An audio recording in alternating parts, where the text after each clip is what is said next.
E allora eccoci qua per la nostra rubrica del memento e, come dicevamo prima della pubblicità, questa sera parleremo delle grandi navi a Venezia e il ministro Toninelli ha fatto una scelta, ha dato un'indicazione comunque per come dire, trovare la soluzione al manno per mettere le navi fuori dalla laguna di Venezia. Sì, a tiro di Venezia, ma comunque fuori, che se ne stiano lì, perché tutto sommato si può fare e quindi bisogna farlo. Certo, certo. Ecco, il Ministro tra le 14 possibilità che c'erano ne ha scelte 3.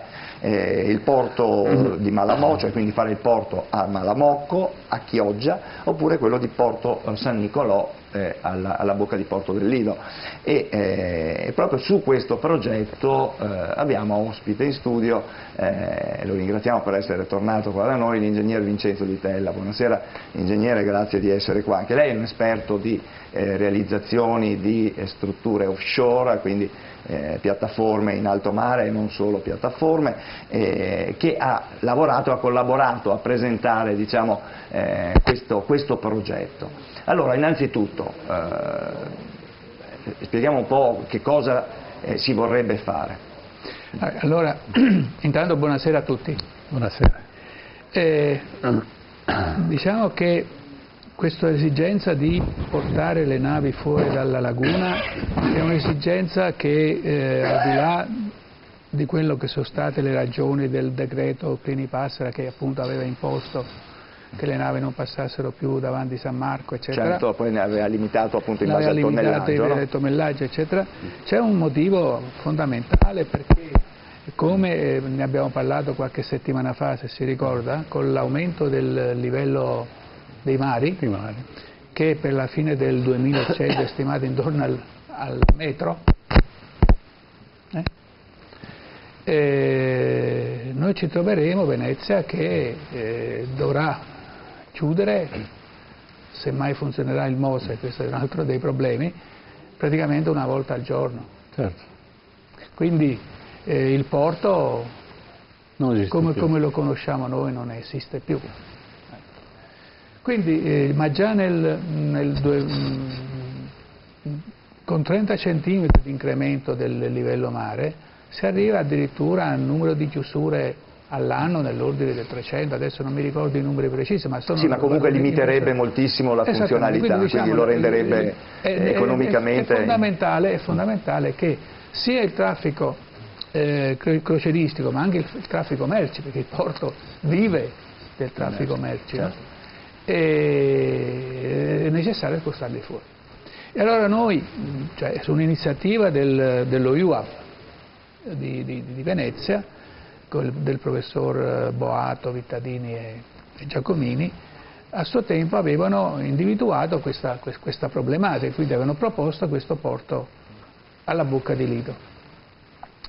E diciamo che noi... Qual era la filosofia? Cioè, qual è la filosofia di questo porto? La filosofia è di portarlo fuori, quindi sicuramente. Sì, portarlo fuori, ma realizzarlo come? Ecco, appunto. E per realizzarlo fu interpellato, allora dice, ma lo possiamo fare galleggiante? Disse, certo che lo possiamo fare galleggiante. Perché il galleggiante ha tutta una serie di vantaggi. Intanto che si costruisce da un'altra parte e si porta lì soltanto quando è finito, no? Certo. E si installa nel giro di un mese, diciamo che in un mese si installa. Il porto galleggiante in un mese? Si installa, sì, una volta, perché è tutto fatto a moduli. Quindi lei prepara i moduli nei vari cantieri. Anche il Mose era pieno di moduli, adesso sono passati 10 anni e ancora là. Non tocchiamo questi, quelli sono altri moduli. È un altro caso. Questi sono moduli galleggianti, quindi sono dei pontoni, diciamo, del tipo commerciale. Io non ho, nel fare questo progetto non ho inventato quasi nulla, se non l'ancoraggio, e poi magari ne possiamo parlare un pochino. E quindi sostanzialmente senza toccare nulla, quindi si costruisce, si installano gli ancoraggi in anticipo e poi quando i pontoni sono finiti con tutte le sovrastrutture di un porto, perché sopra i pontoni poi c'è tutta la parte architettonica, no? Certo. Per il trasporto merci, il trasporto passeggeri, eccetera, e vengono portati lì e ancorati. Un modo per ancorarlo nel giro di 3-4 giorni si ancora, perché si tratta di tensionare le catene che sono state già posate, gli ancoraggi sono stati già fatti, e quindi è un problema molto, molto semplice. E poi è riversibile, cioè domani che la situazione cambia, si vuole fare un'altra cosa, eccetera, si smonta tutto, si porta un'altra cosa. Quei pontoni sono dei pontoni commerciali che hanno una loro utilizzo anche nel campo dei trasporti oceanici, perché sono pontoni già realizzati. Cioè, io non ho fatto altro che prendere uno dei pontoni di circa 150 metri, mettere queste cerniere da una parte all'altra e vincolarli tra di loro per creare questa struttura di 600 metri. Ecco, ma senta ingegnere, scusi, io penso che magari i telespettatori a casa si domandino, ma una struttura così galleggiante, fatta per moduli, ha dei limiti, nel senso, che stazza di navi può accogliere? Diciamo che è una struttura che non ha limiti, non ha nessun limite. Noi l'abbiamo progettata e verificata per le condizioni dei 1000 anni, per eventi meteomarini che hanno la possibilità di verificarsi nei prossimi in un millennio. Quindi, cioè, condizioni veramente estreme. E l'abbiamo verificato soltanto il pontile, eccetera, in queste condizioni, perché chiaramente se ci sono quelle condizioni di mare le navi non possono attraccare, quindi in questi casi e abbiamo visto che il sistema funziona perfettamente. In più abbiamo verificato con le navi ormeggiate, con 4 navi, 2 da una parte e 2 dall'altra, con le condizioni che si possono verificare una volta ogni 10 anni. Normalmente si prendono le condizioni di 6 mesi, estivi, un anno, ma 10 anni nessuno li ha mai usati. In quelle condizioni 4 navi sono ormeggiate su questo pontile e stanno lì benissimo. Ho capito. Noi abbiamo fatto delle simulazioni, anche se l'abbiamo chiamato progetto di massima, su questo ci tengo molto a dirlo. Il nostro è un progetto che, se vengono accettate le condizioni che noi abbiamo assunto, perché nessuno ci ha dato una specifica, dice voi dovete fare questo, noi abbiamo fatto delle ipotesi, ne avevamo anche un po' accennato col professor Boato l'altra volta, quindi perché secondo me bisogna anche porre un limite, non è che possono arrivare tutti. E soprattutto, cioè noi puntiamo anche molto a dire che le navi che arrivano lì devono spegnere i motori, perché noi possiamo alimentarli di energia elettrica, quello che serve, utilizzando l'elettrodotto che già arriva sull'isola artificiale del Mose, l'isola del Bacan, e quindi lì le navi una volta che arrivano spengono i motori e si alimentano con l'energia elettrica pulita. Quindi l'inquinamento che oggi le navi con lo zolfo, tutti questi problemi che stiamo ogni giorno ne sentiamo una diversa dall'altra, questi problemi con questo sistema vengono risolti. Ecco, noi abbiamo fatto queste simulazioni con un programma molto sofisticato, che è il famoso programma di Principia, di cui ne abbiamo parlato a proposito del Mose, e devo dire che noi, per un progetto che abbiamo chiamato di massima, abbiamo fatto queste simulazioni. Il Mose non ce l'ha.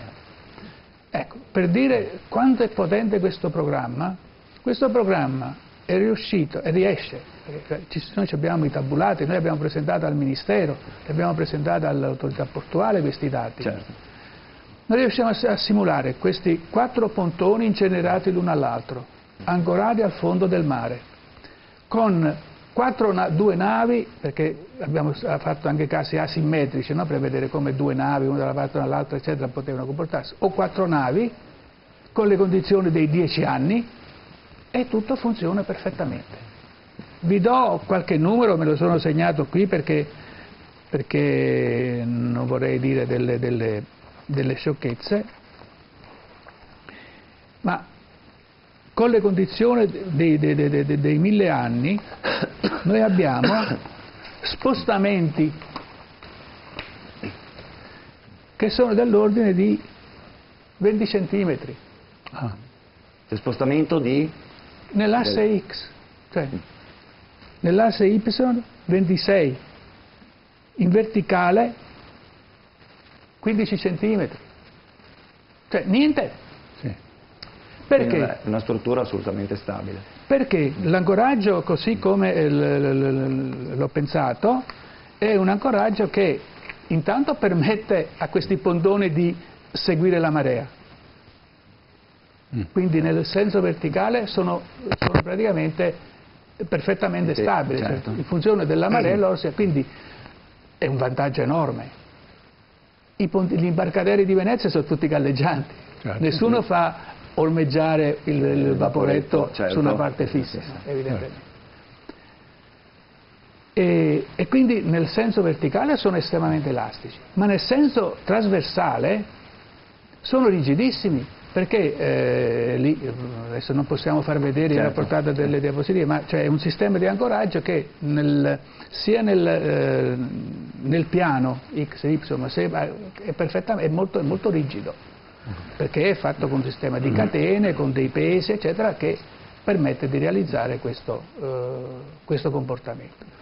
E quindi abbiamo verificato le condizioni, come dicevo, dei 1000 anni da solo, le condizioni di 10 anni con 2 e 4 navi ormeggiate, e abbiamo verificato anche l'impatto di una nave. Cioè se una nave dovesse urtare in maniera... Recentemente abbiamo letto di una nave a Marsiglia che si è andata a schiantare a Genova c'è stato quel disastro. A Genova c'è stato quel disastro, eccetera, eccetera. Quindi questi fenomeni possono succedere. Noi abbiamo verificato anche quello con tutte le normative, eccetera, e abbiamo visto che non ci sono problemi. Quindi tra questi dati ci sono anche... Noi abbiamo riportato i valori massimi di tutte queste simulazioni, certo. Perché noi cosa abbiamo fatto? Abbiamo messo le correnti in un senso o nell'altro, perché siamo in un canale, quindi non possono variare. Anche le onde vanno verso la laguna, dal mare verso la laguna, e il vento invece l'abbiamo fatto ruotare a 360 gradi.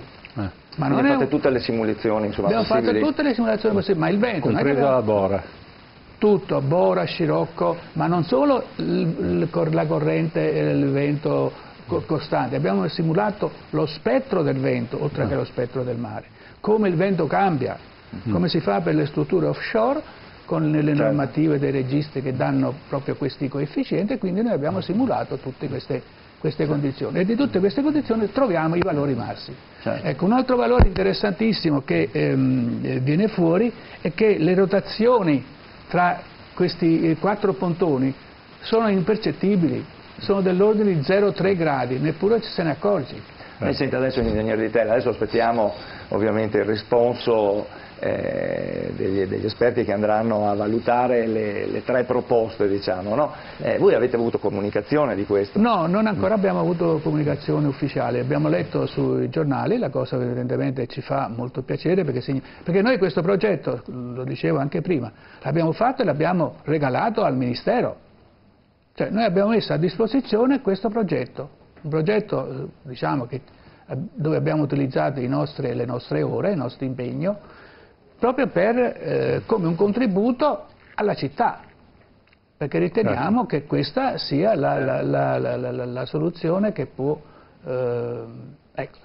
Una cosa importantissima che a noi, che è caratteristica tipica di questo progetto, è che noi non tocchiamo nulla, noi sappiamo i danni che hanno fatto gli scavi per il Mose. Ne abbiamo parlato qui diffusamente, sì, no? Certo. Per cui avendo una sezione trapezoidale fatta diventare rettangolare, è aumentata la sezione, è aumentato il raggio idraulico e quindi è aumentato lo scambio mare-laguna, e questo ha portato a quei disastri che ne abbiamo parlato proprio ultimamente. Ecco, noi abbiamo posizionato, tra l'altro, siccome nella bocca di Lido è caratterizzata dal fatto di avere sostanzialmente divise in 2, cioè 2 fondali, uno sull'ordine di 12 metri e l'altro sull'ordine degli 8-9 metri. Ecco, noi posizioniamo questo terminale proprio su questa, diciamo, su questa linea, per cui siccome le navi più grosse le facciamo attraccare la parte Lido e le navi più piccole la parte del Cavallino, noi non dobbiamo scavare neppure 1 metro cubo di certo, quindi è un'opera assolutamente quindi è un'opera praticamente zero. Sull'idrodinamico della... che questo è importantissimo. Anzi, siccome poi, ripeto, non entrano più le navi grosse in laguna, è possibile anche recuperare un po' di questi fondali e quindi ridurre la dimensione delle bocche, per esempio mettendo dei massi a monte e a valle del Mose, per cui il flusso d'acqua non è più quello attuale, ma si può ridurre perché non c'è più bisogno di quelle profondità e quindi si riduce il pescaggio e quindi aumenta e diminuiscono le volte in cui dobbiamo chiudere le bocche di porto.